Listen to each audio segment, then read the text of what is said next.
ஆசிரியர்களுக்கும் ஒரு நெருங்கிய பந்தம் உண்டு. குறிப்பாக தொடக்கப்பள்ளி ஆசிரியர்கள் மீது தந்தை பெரியார் அவர்கள், பேரறிஞர் அண்ணா, முத்தமிழர் டாக்டர் கலைஞர் அவர்கள் பெரும் மதிப்பும் மரியாதையும் வச்சிருந்தாங்க. பெருமையா சொல்லணும்னா இன்னைக்கு நிறைய மகளிர் இன்றைக்கு ஆசிரியர்களாக இங்க வந்து பெருமையாக அமர்ந்திருக்கிறீங்க. கிட்டத்தட்ட 100 வருஷத்துக்கு முன்னாடி 1929ஆம் ஆண்டு செங்கல்பட்டுல நடந்த சுயமரியாதை மாநாட்டுல பெண்களை அதிக அளவில் தொடக்கப்பள்ளி ஆசிரியர்களாக நியமிக்க வேண்டும் தீர்மானம் நிறைவேற்றியவர் தந்தை பெரியார் அவர்கள். பெரியார் வந்து 1929ஆம் ஆண்டு தீர்மானத்தை நிறைவேற்றினார். பெரியாருடைய விருப்பத்திற்கு ஏற்ப தொடக்கப்பள்ளிகள்ல பெண்களுக்கு முன்னுரிமை கொடுத்து பணி வாய்ப்பை வழங்கியவர் நம்முடைய முத்தமிழர் டாக்டர் கலைஞர் அவர்கள். இன்னைக்கு கலைஞர் வழியில நம்முடைய தலைவர் அவர்கள் ஆசிரியர்கள் மீது அன்போடு நம்முடைய முதலமைச்சர் அவர்கள் இன்னைக்கு இருக்கிறாங்க. பள்ளி கல்வித்துறை வரலாற்றில் முதன்முறையாக மலைப்பகுதியில் காலி பணியிடமே இல்லை என்று சொல்லும் அளவுக்கு 100க்கு 100% இடைநிலை ஆசிரியர்களை பணியமர்த்தி வரலாற்று சாதனையை படைத்திருக்கிறது நம்முடைய முதலமைச்சர் தலைமையிலான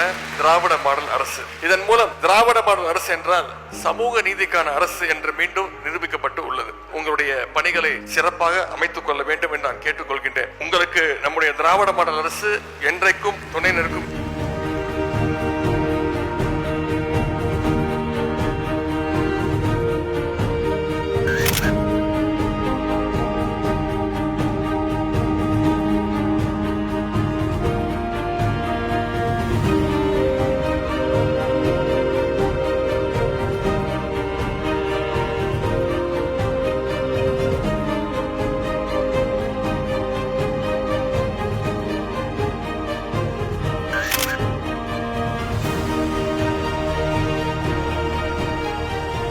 பல இயக்கங்கள் பூத் கமிட்டியை கூட போட முடியாம திணறிட்டு இருக்கிறாங்க.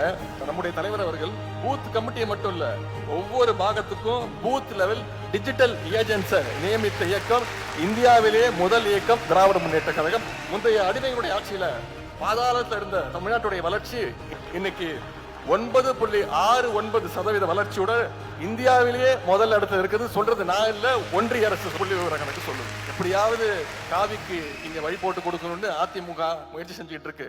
ஆனா நான் சொல்றேன், கருப்பு சிவப்பு வேஷ்டி கட்டி இருக்கக்கூடிய திராவிட முன்னேற்ற கழகம் இருக்கிற வரைக்கும் காவிய தமிழ்நாட்டு மக்கள் அனுமதிக்க மாட்டாங்க.